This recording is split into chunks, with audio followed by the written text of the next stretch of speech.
Hello guys, I'm Gamer with another video here. Now, today, I'm going to be doing an updated video.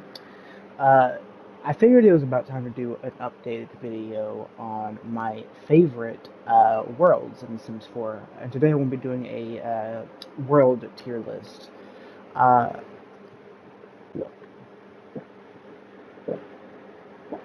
so, also, I'm probably going to have to do a proper occult tier list ranking video again since the release of fairies in The Sims 4 now, which I have yet to do that. Now, most of the worlds are going to remain the same. Just a quick speculation and a quick disclaimer. Most of the worlds are going to remain the same, and some of the packs that I didn't have that had worlds, I have now, so I can actually officially rank those and actually give my proper opinion on those. Uh, so, starting with Willow Creek. Now, Willow Creek is pretty much as default as you're going to get. Obviously, I started out in Willow Creek, and this is not default. This is some of the lots I've actually built, and as you can see that this is actually a green neighborhood. As you can see from the light auras and from the clean green things that are appearing. I don't even know what to call them, but you can see here that it's green. Uh, which by default, this world isn't supposed to be green. But as you can see, this is for the most part what Willow Creek is supposed to be. Now, Willow Creek has a lot average total of 14 lots, I do believe.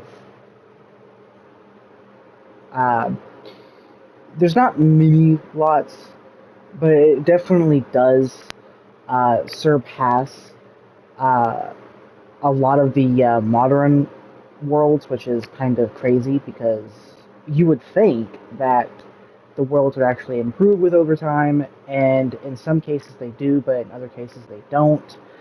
Uh, and I will get later in the video why that is. But Willow Creek is good, and it is fine for what it is, but personally there are much better worlds out there. Uh, it is the base game world, so we do have to give it the benefit of the doubt. But it's average, and where I would place it on my tier list would be a fair C. It's not a D, it's not an E, it's not an F, but it's certainly not a B or an A, and certainly not an S. So decent world, just it's literally average. Next up, we have Oasis Springs, which is another base game world that uh, is its default.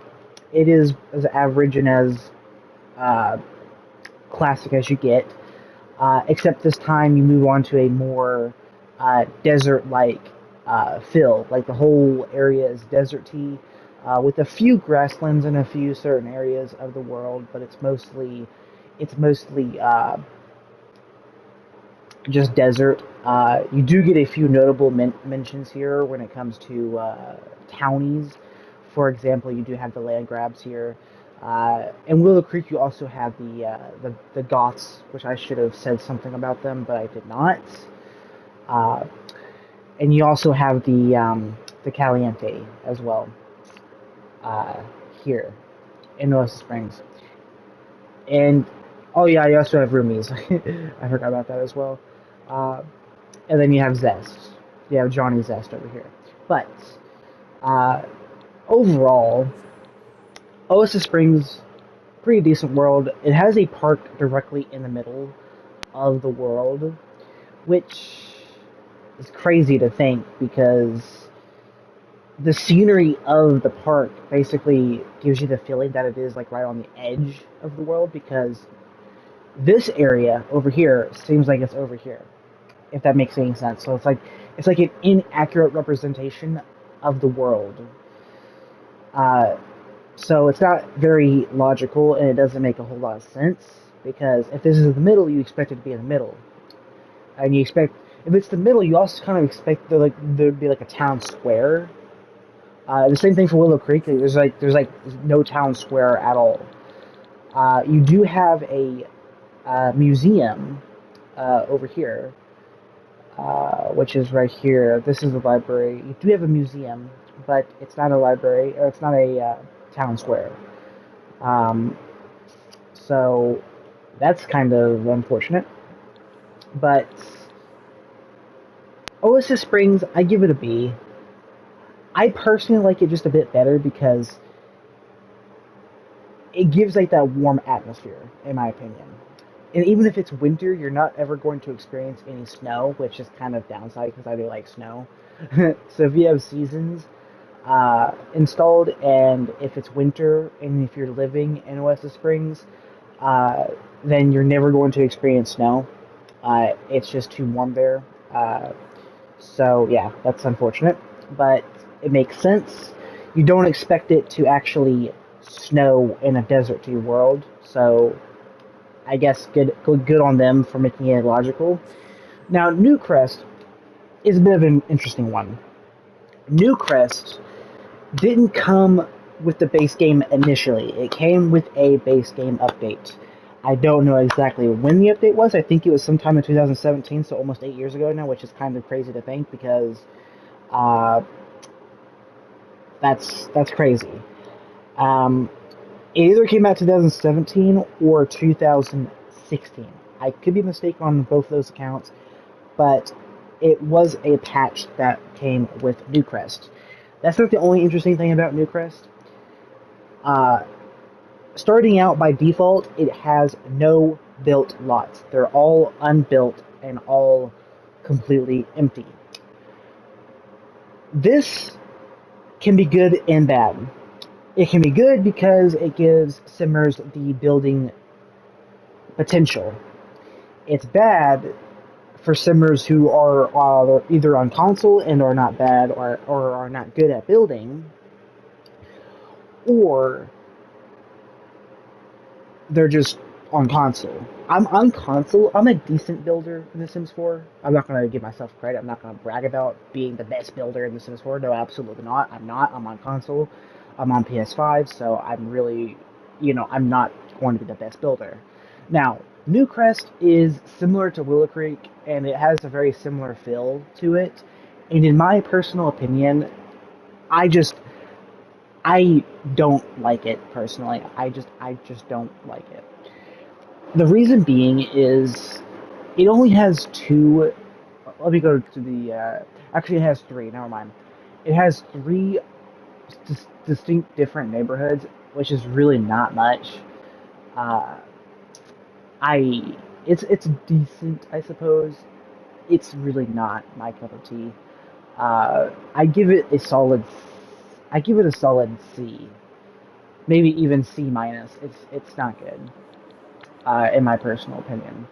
Now, here comes everyone's favorite world.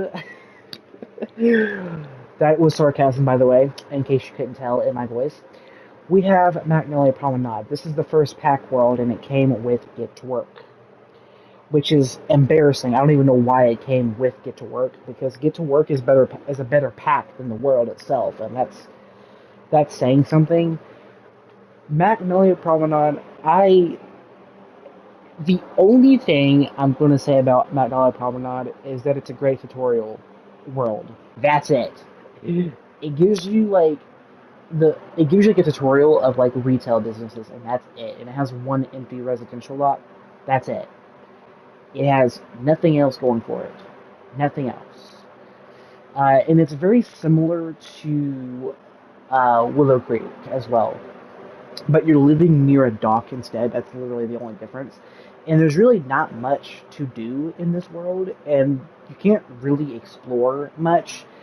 It's not like a world like Moonwood Mill, which I will get to in a little bit, to where you can freely explore on the outskirts of the world. It has to be in this tiny square, and there's really not much you can do.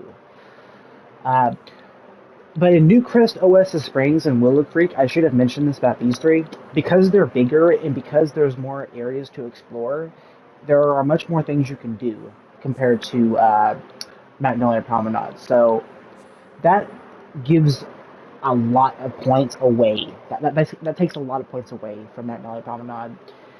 And quite frankly, it's completely lackluster. And again, there's not much you can do. So for those reasons, I think it's going to be our first D. In fact, it is our first D. I don't really like it, personally. Now, my favorite world in the entire game. Spoilers, closely followed by Brindleton Bay, but we'll get to Brindleton Bay a little bit later. Windenburg came with Get Together. It is still the biggest and undisputed champion when it comes to the variety and the amount of lots. It has the most lots in the entire Sims 4 game. It's the biggest world, and it has three distinct areas. You have this European dock style over here, where you can live on the dock close to waters. You can live in a suburban area off the coast, or you can live in a coastal green area over here on the coast.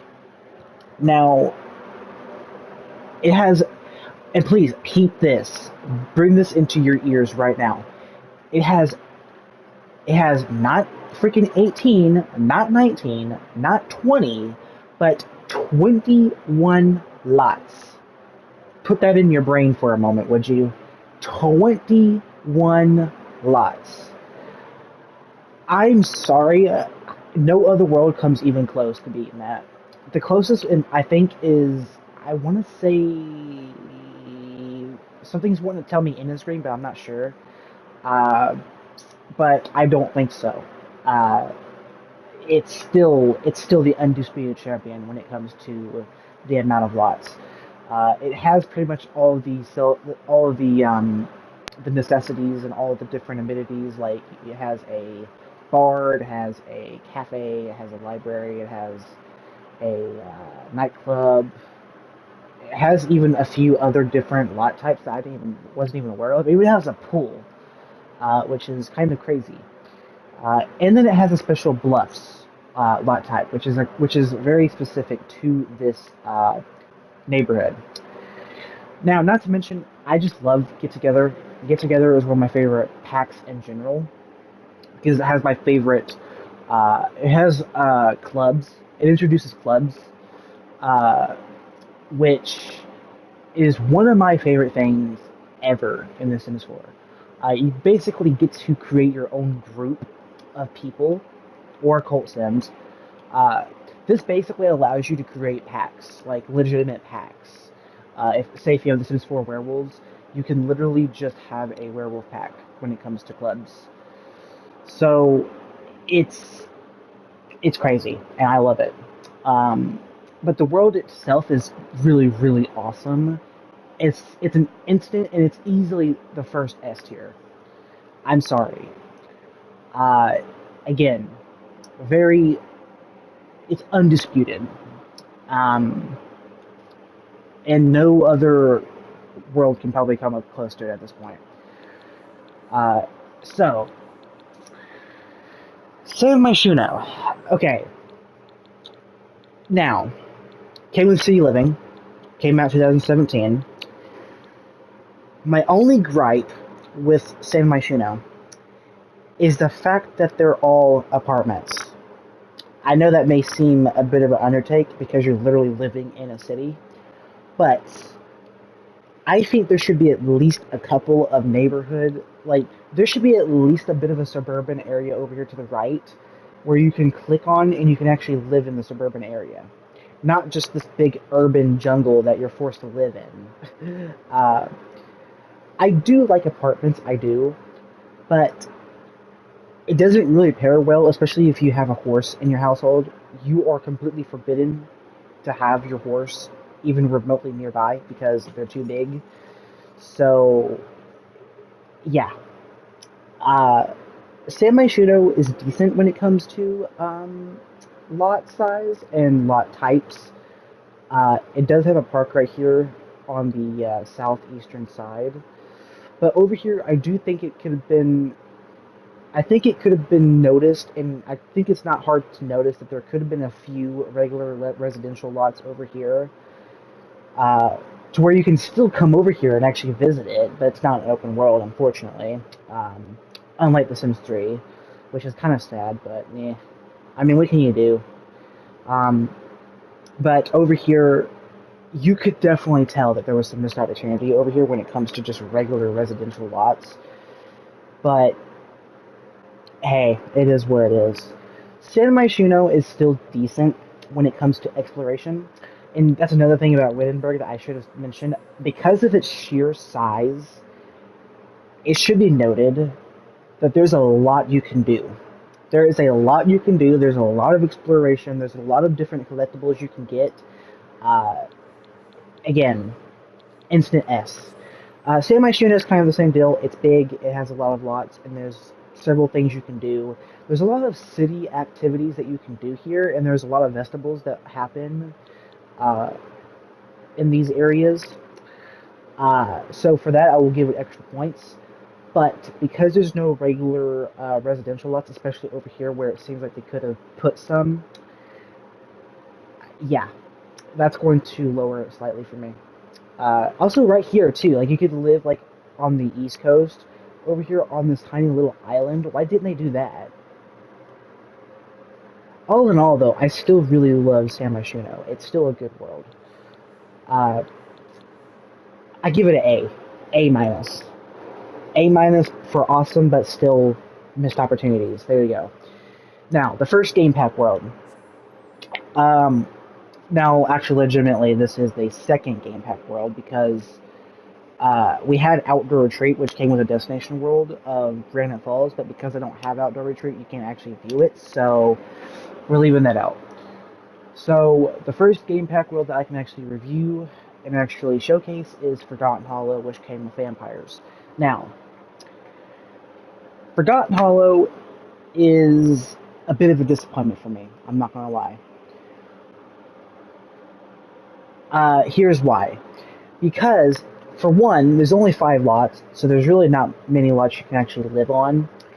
And for two, because of its small size, you can't really do a whole lot. Sure, it's decent and it does get the job done and it does fit the vampire atmosphere, but it's still kind of lackluster. I'm not going to lie. Uh, it's it's creepy. I will give it that, but it's still lackluster in my opinion. Yeah, it does fit vampires, but it's not my cup of tea. Not my cup of tea. I'm sorry. It's too small. There's really not a whole lot you can do. Uh, you can't even swim over here, which I think you. I think they should be able to make it to where they overhaul the world, and you should be able to swim here now. Especially with new worlds incorporating waters that you can actually swim in, they should make it to where you can swim in this. It's too big to where you cannot swim in here. I'm sorry. Please uh, do that because this is ridiculous. You can't even explore over here either. Imagine you go all the way down here and you can explore right here, somewhere in here. Like imagine like there's a secret Easter eggs or something you can do, find hidden treasure even. Um, I mean, and something else I want to compare with Forgotten Hollow to Moonwood Mill. Moonwood Mill has the same problem as Forgotten Hollow, uh, but the saving grace for Moonwood Mill is the fact that the lots are over here, yeah. But notice how whenever you hover over a lot, it doesn't show the highlighted area that your Sims could actually explore. Well, that's because Moonwood Mill is entirely open. What I mean by that is you can be over here, but you can still explore over here. You could be right here. You can still explore over here, and vice versa. Whereas Forgotten Hollow, you can't really do that. It's not the same, which is kind of sad if you think about it. Um, Forgotten Hollow, I'm sorry.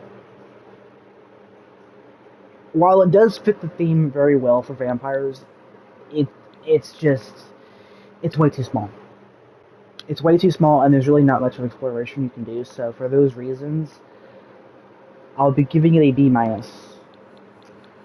Now, ooh, now, Brindleton Bay. Whew, I got a lot of positive things to say about Brindleton Bay. Now, Brindleton Bay. Whew, where do I even start with Brindleton Bay?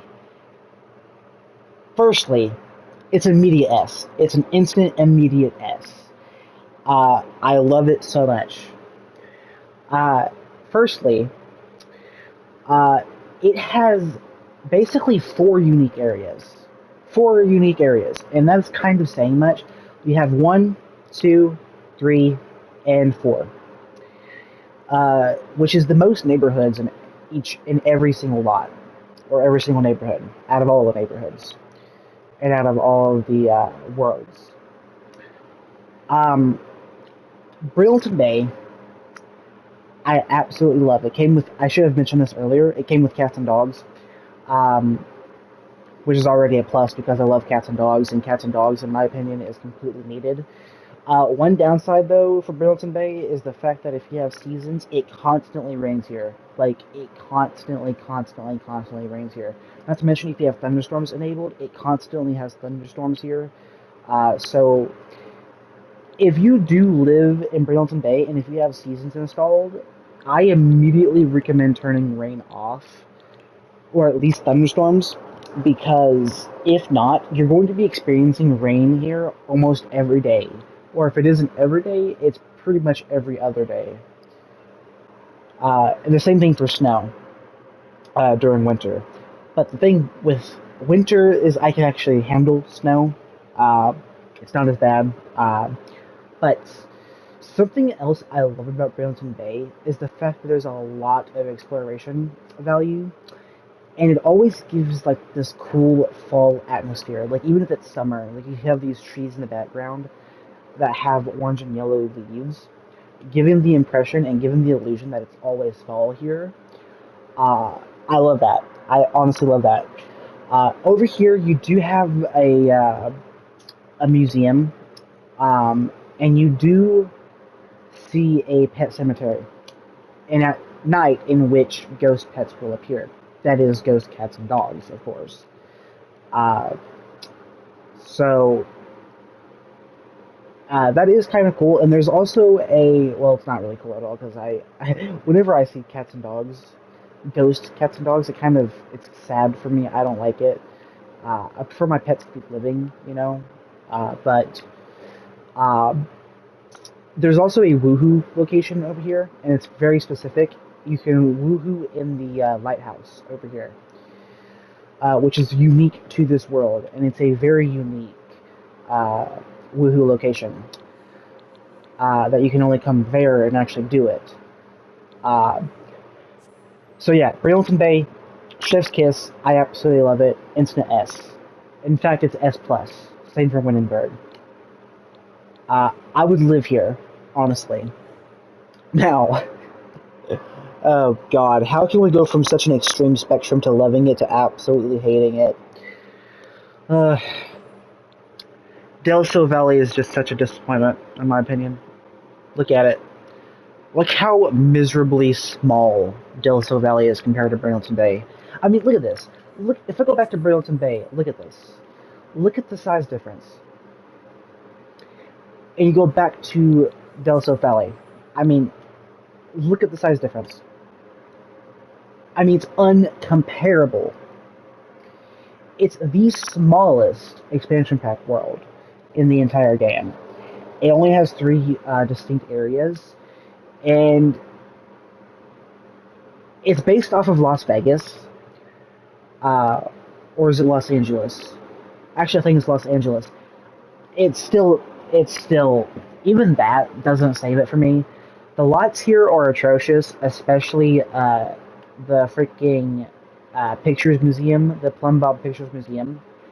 This one in particular is absolutely atrocious. It is a complete monstrosity, and it's completely bleh. It's disgusting. I hate it. I absolutely hate it. Get Famous as a pack itself and the gameplay value, Get Famous is rather decent, but the world just, ugh, it sucks. I'm not trying to be rude or anything, but I'm simply saying it as it is. This world sucks.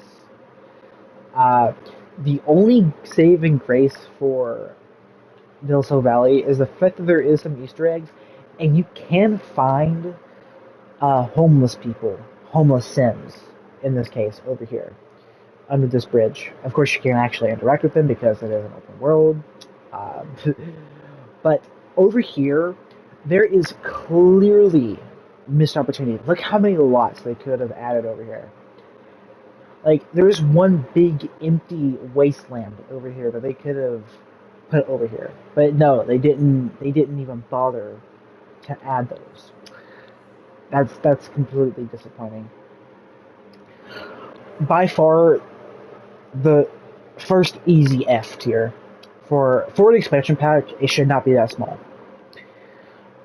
I say at least expansion pack. Every expansion pack world should at least have 10 lots. Del Savelli barely beats that. Like it has like I believe it has like 12 or 13. It barely beats that, and the gameplay of the pack itself is really not even all that good. How many lots does Brindleton Bay have? I keep forgetting this. Uh, five, five. Okay, it has 16, which that comes close to beating Windenburg, but Windenburg still wins it out. So yeah, Brindleton Bay is also pretty decently big. Uh, we'll get to Sulani in a minute. So uh, yeah, Delta Valley F tier, too small. I don't like it. The freaking lots are atrocious, especially the museum. I don't like it. Strangerville, Strangerville, I will say, it's it's all right. I mean, I don't really have anything negative to say about Strangerville. Um, I will say, for it to be a game pack and have more than 5 lots is actually pretty impressive. Um, and it's good. I like that about it. Um, what I don't like about it, and no pun intended, is that it's strange here. No pun intended. But actually, I should say pun intended because, uh, anyway, enough of the jokes. Strangeville, decent. It's like a desert-like feel to Oasis Springs, but it's a bit more of a desert-like world. And unlike Oasis Springs, strangely, even during winter here, it can snow, which I find a wee bit strange as it's a bit of a desert world, so it doesn't really make sense for the climate. But hey, it is what it is, and you can't really be beggars can't be choosers. All right. Uh, if it snows here, it snows here. You can't really complain. But uh, I give Strangerville a solid A. It's not like it fits the aesthetic of the world, and it fits well. It fits the aesthetic of the pack, I should say. It fits it well. Uh, there's a lot you can do here as well. Uh, like you can plant things. You can. There's like a particular fruit that I will avoid at all costs. If you know what I mean. If you've played with the pack before, you would know exactly which plant I'm talking about. So let's just ignore it. All right, Strangeville, solid A, not S. It's definitely not as good as Brindleton Bay or Windenburg. Hell no. um, but Sulani, Sulani came with Iron Living.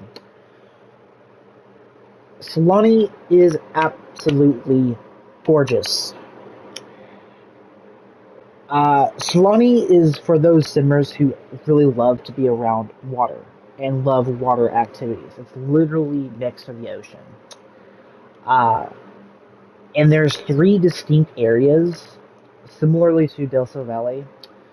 Uh, and it's just it's decent. I will say it's absolutely gorgeous, and there is a conservation status that's hidden where you can actually make the place better, similar to Eco Lifestyle, where you have the eco footprint, but that's for every world, just about, with a few exceptions. Strangerville being one of them. But anyway, uh, this is actually just perfect, in my opinion. Uh, Island Living is a solid A plus. It's definitely not quite as good as Windenburg or Brindleton Bay, but it's definitely very close. It's definitely a close uh, second for both of them, in my opinion. Uh, but if you're one of those simmers who don't really like the water aesthetic and you want to be further away from water, Sulani is definitely not going to do you no favors. It's actually going to hurt you because you're literally living on the water, and that's right. Um, until the recent release of Adventure Awaits, if I can speak. Yeah, Adventure Awaits, if I can speak. Sulani was the only world uh, that introduced and had waterfront houses. In other words, living on the water. You could actually build in the water. It was the very first and only world until now, with the release of Adventure Awaits, that you can actually build on the water, which is pretty cool and pretty neat. As no other world, you can actually do that. So I that gives it extra points, and there is tons you can do here. There's a lot you can explore. There's a lot you can do. Pretty big, and it's definitely substantial for expansion pack, and it definitely does give it enough for expansion pack world. So Sulani is definitely gorgeous, uh, and it's really good. Um, So I give it a solid A plus, maybe even S minus, but no, I give it A plus. Final ranking. Now we go from hating a world to loving a world, or somewhat hating a world. Let's average. So anyway, we go from loving the worlds to going back to kind of hating the worlds. So we have Glimmerbrook with Rubber Magic. Now, this world is being infamous for the no toilets house, which is right here. Oh my god, that's so funny, dude. I couldn't use this. I have tears coming out of my eyes. The no toilets house. That is the funniest joke I've ever cracked. Like, but it's not even a joke because it's literally the truth. This house right here literally has no toilets. It has a bath. It has bathrooms, but each and every single one of the bathrooms doesn't have a toilet. So where do you expect your Sims to piss? Outside on themselves or in a bush? Dude, this is this is a literal embarrassment for the Sims team, especially because they built this. Utterly shameful. How do you expect your Sims to pee? Like, where do you expect? Well, I know how, but where do you expect your Sims to pee? Answer that for me. This is an embarrassment. Not to mention, it's similar to Forgotten Hollow in the sense to where it's really small and it only has 5 lots. If you don't count the actual magic realm, which is over here to the left, but it's a secret area and you can't actually access it from here. You can only access it from this little portal right here. Spoilers for people who just get the pack, uh, but it's still I I still don't like Grimmelblick. All right, it's rather disappointing for me to say the least. Uh, it's way too small for me to really like it. And let's just say that besides the magic realm, the world itself of Glimmerbrook doesn't really fit the atmosphere. Doesn't really fit the aesthetic for spellcasters, which were the occult type introduced with Realm of Magic. It doesn't really fit spellcasters. Not to mention, from the infamous no toilets house, as I like to call it, which is infamously known for not having any toilets. Uh, the lots here, or in general, are completely atrocious, and they are completely monstrous, and they are in desperate need of a rework or an overhaul because the freaking lots here are completely atrocious. Uh, so, yeah, Glimmerbrook, I have to say it's a F. I don't like it. And because of the small size, there's really not a heck of a lot you can do here, and you really can't do much in terms of exploration, unfortunately. So it's not good.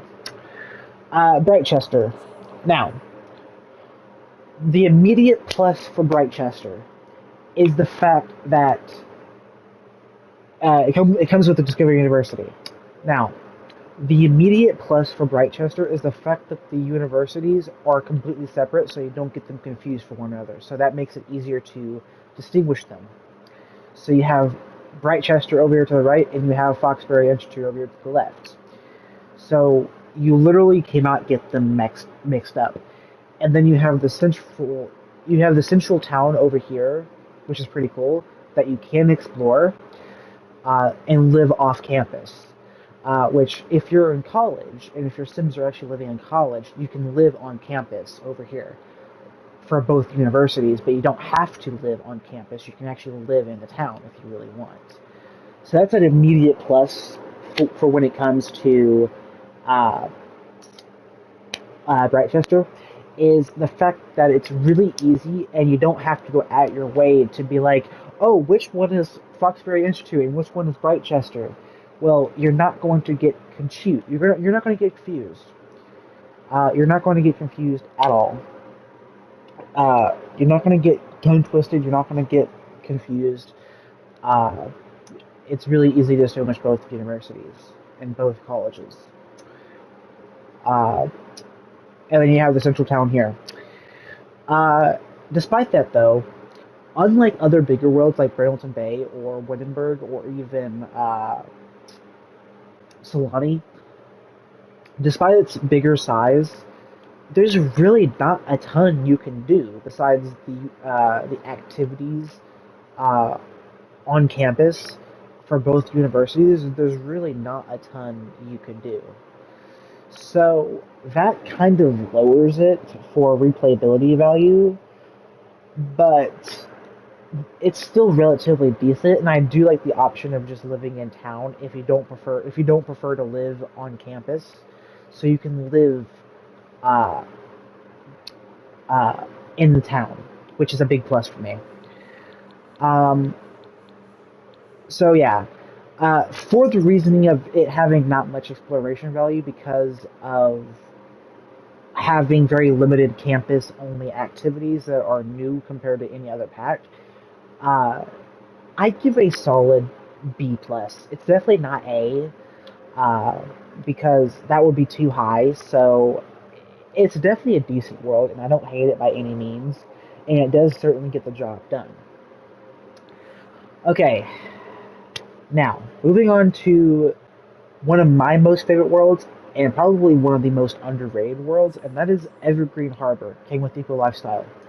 Now, the first thing you're going to immediately notice here is the fact that uh, this gives you a tutorial on the eco footprint state, which I've already done several tutorials, more than I should have done, to be honest. It gives you a tutorial on how the eco footprint works, and it gives you a tutorial on how to influence it in the different states. So you have neutral, you have green, and you have industrial, blah blah blah. So it gives you a good understanding of how the eco footprint works and how to actually understand it. So it makes sense, and I like it for it. So that's great. Uh, and it's pretty decent as well. So, I mean, I really don't have anything negative to say about Evergreen Harbor. I really don't. Uh, you do have the choice of an apartment to live in this time, which is kind of new from city living, because from San Myshuno, you really didn't have the option to actually live in any apartment until the release of Evergreen Harbor for Eagle Lifestyle. Your only option to live in apartments was San Myshuno from City Living until the release of Evergreen Harbor for Eagle Lifestyle. So that makes sense. I like that. Uh, so you can actually live in regular houses or in apartments, which makes sense, and I actually like it for that. Uh, One of my favorite gameplay packs of all time is Eco Lifestyle. I just love the gameplay of it so much.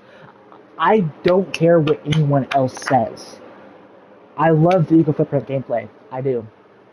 It's so satisfying whenever you actually see that bar start to go up uh, from because there's a bar, as you may already know, there's a bar on the bottom indicating the eco footprint status of your world. And as you do things that incorporate going to either green or industrial, you will see it start to change over time. And that's the reason why I love the gameplay of eco lifestyles so much. But a lot of people don't. I do not understand why people hate the gameplay of eco lifestyle. I do not understand it. Yes, it can be buggy at sometimes, but it's really, for the most part, it's not, and it does work as intended. I understand that the NPAs or the NAPs can be overwhelming and they can be really annoying sometimes, which that is the abbreviation for neighborhood action plans. Uh, the NPAs, uh, I understand they can be annoying, but it's great gameplay wise, and the world is pretty good itself. So, here is the first world that I did not have the pack for last time I ranked the worlds, and that is Mount Komorebi from Snowy Escape. Now, uh, Mount Komorebi immediately gets extra score points from me for the fact that it's Japan inspired or inspired, not expired.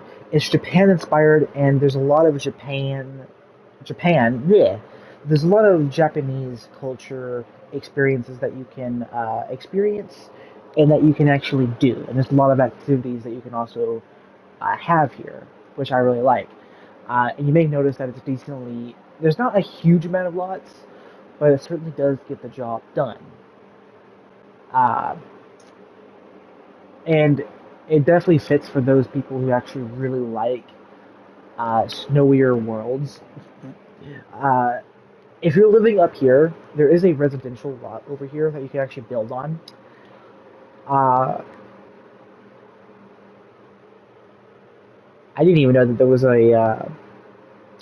I didn't even know there was an eagle footprint status up here. I don't think there is. I think if you go up here, you can actually influence up here. But you may be able to. I'm not sure. But anyway, regardless of the season here, this is the exact opposite of a desert. It is always cold here, even during summer. So even during summer, it's cold here constantly, and it always snows. So if you want to constantly live in a winter wonderland, you come up here on the top of this island or this mountain, which is Mount Komorebi.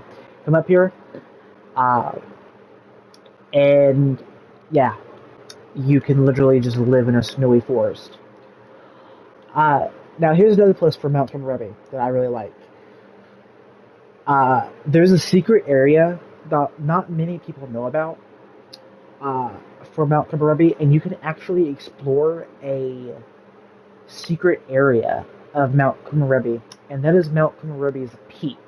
So if you get enough rock climbing skill, which is easily achieved if you have the fitness stuff pack and by using the rock climbing machine, uh, you can get to the top of the peak, uh, which is considered a huge accomplishment, and your sim does get a moodlet, and they do get satisfaction points for completing it. So if you reach the peak, it is very, very tall. It is very, very high up in the sky. You will even see clouds. And not to mention that it gets freezing cold out there, up there. Like if your sim is not in their winter gear, they will freeze almost immediately, especially if they're like in their summer outfit. So yeah, always have your winter outfit up here, because it's always freezing up here. Uh, I love Snowy Escape and I love Mount Komorebi, and I especially love the lifestyles. I don't know about you, but I absolutely love the lifestyles. They give the Sims more personalities, and it gets a little bit longer. They take longer. They're like stronger personality traits, but they experience them not instantly, and you have to work towards them and actually to obtain them. So it takes a few days to actually get a lifestyle if your sim does a habit over and over and over again. And if they do it enough, they will eventually get a lifestyle, which is pretty cool. I'm actually going. That's actually a good idea for a video at some point. Is actually do a Sims 4 Snowy Escape lifestyles guide. I might actually do that eventually. Maybe my next video. Seems like a good idea. Mount Komorebi, there's a lot you can do because it is a bit smaller, but that doesn't really hinder my score over it because of the sheer amount of variety in the world. So uh, I give it a solid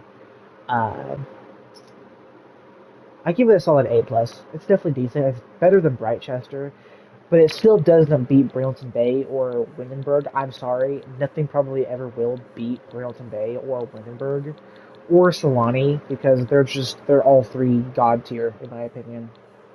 But Mount Komorebi definitely is great, and I like how it's like the only world in the game to actually incorporate Japan culture. And no other world does that. Every other world is either American or European. So yeah. Uh, Now, Henford on Bagley, cottage living. Now, this is also European, as we were just discussing. Go back to Henford on Bagley. Uh, Gameplay of cottage living, absolutely stunning.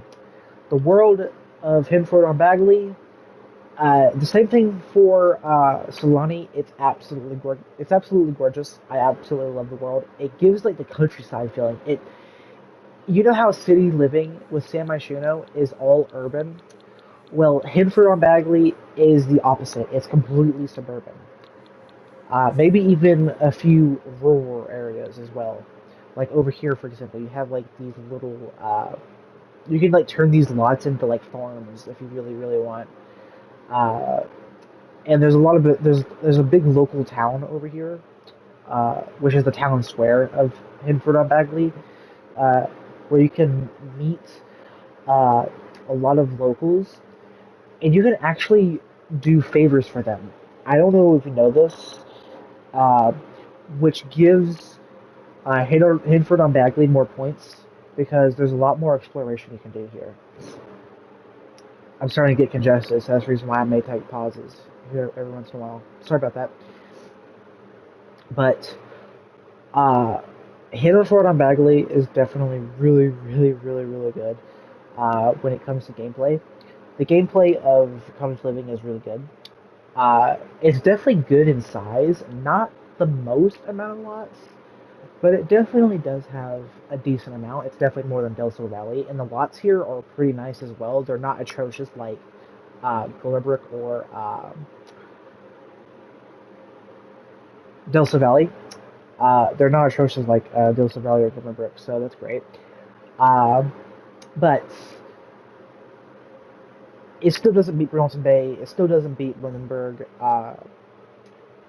It's great. I give it an A plus. for Henford on Bagley. Now, back to Moon Mill. Now, Moon Mill suffers the same problem, like I said earlier, from Forgotten Hollow, but the difference is that there's much more you can do in Moon Mill, despite its small size. There's still much more you can do. There's much more exploration here you can do, uh, again, despite its small size. So don't let the small size fool you, because it it's still decent in size when it comes to exploration. The exploration really does sell it for me. Uh, so for that reason, I'm definitely giving Moon Mill at least an A minus. It's definitely not as good still as Windenburg, definitely because it's still really small, but the exploration value does help it and it does boost it. Not to mention, it does fit the aesthetic for werewolves perfectly, in my opinion. They could not have done any better when it comes to the aesthetic, and it fits werewolves very well, in my opinion. Stunning. Absolutely stunning. Now, here comes a slight disappointment for my rating. Copperdale came with high school years. Now, Copperdale suffers kind of the same problem as Del Sol Valley in the sense that it feels small and it looks rather small when you look at it. It doesn't really. It's decent, I guess, but it doesn't really sell that great to me, if that makes any sense. Uh, it does look stunning, and it's definitely European, but it still doesn't really do it for me.